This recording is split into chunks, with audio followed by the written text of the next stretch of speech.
Hello everyone. तो आज मैं आपके लिए लेकर आया हूँ केमिस्ट्री का एक धांसू सा क्वेश्चन। ठीक है ना, जो बिहार बोर्ड सीबीएसई कोई भी एग्ज़ाम, कोई भी स्टेट बोर्ड का एग्ज़ाम हो, उसमें बहुतों बार आ चुका है और ये बहुत ही इम्पोर्टेंट सवाल है, बहुत ही इम्पोर्टेंट।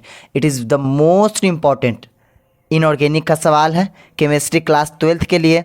सवाल क्या आता है, why nitrogen has abnormal behaviour.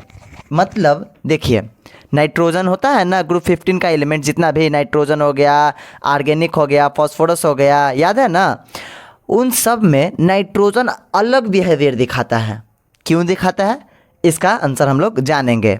ठीक है, तो आपको कुछ करना नहीं, पॉइंट बाय पॉइंट 4-5 पॉइंट लिख देंगे, काम बन जाएगा। क्या बात है, ठीक है। चलिए, तो देखिए, नाइट्रोजन का जो एबनॉर्मल बिहेवियर होता है वो कई कारणों से होता है। ठीक है, जिसमें से पहला कारण ये है कि इसका जो साइज होता है वो बहुत ही स्मॉल होता है। साइज क्या होता है, बहुत ही स्मॉल होता है। नाइट्रोजन कितना होता है, 7 ना, परमाणु संख्या, एटॉमिक नंबर 7। तो आप सोच सकते हैं डी ब्लॉक तो इसमें होता नहीं है।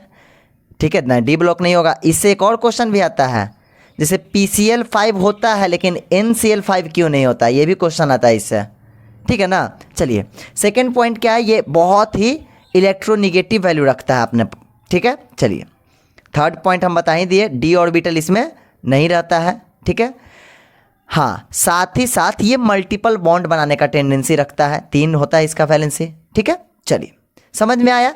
तो ये था इसका आंसर। इसके साथ साथ एक और सवाल क्या आता है कि नाइट्रोजन जो है बाकी जो ग्रुप 15 के एलिमेंट है उन सब से अलग बिहेवियर क्यों रखता है।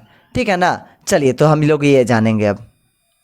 तो nitrogen is a gas where as other members are solid. मतलब ग्रुप 15 के जितने भी एलिमेंट्स हैं, ग्रुप 15 के जितने भी एलिमेंट्स हैं उसमें नाइट्रोजन क्या है, गैस है, लेकिन अदर मेंबर्स और भी जितने होते हैं वो सब क्या है, सॉलिड है। याद है ना तरीका याद करने का, कौन कौन मेंबर्स है, जरा ये जान लेते हैं। नाइट्रोजन, ना, पास, असे, सब बकवास।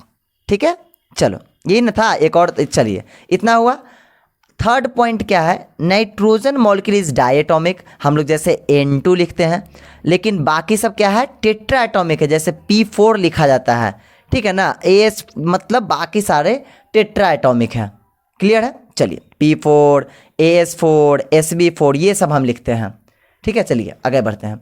अब है hydrides of nitrogen is stable. Nitrogen के जो हाइड्राइड होता है मतलब NH3 वो क्या होता है, स्टेबल, लेकिन बाकी के हाइड्राइड स्टेबल नहीं होते हैं। क्लियर है। Fourth point, nitrogen form hydrogen bonding. Nitrogen में क्या हाइड्रोजन बॉन्डिंग बनता है लेकिन अलग में नहीं बनता है। ठीक है, अभी हम बता चुके हैं कि नाइट्रोजन NCl5 नहीं बनाता है लेकिन बाकी सब बनाते हैं, जैसे PCl5 आप सुने होंगे। ठीक है, चलो, नाइट्रोजन केमिकली इनर्ट होता है लेकिन बाकी सब हाईली रिएक्टिव होते हैं। ठीक है, तो उम्मीद करता हूँ ये सवाल आप बस याद रखिएगा, ये क्वेश्चन आएगा, 100% आएगा, क्योंकि मेरा गेस हर बार सक्सेस होता है। ठीक है, इसको नोट कर लीजिए।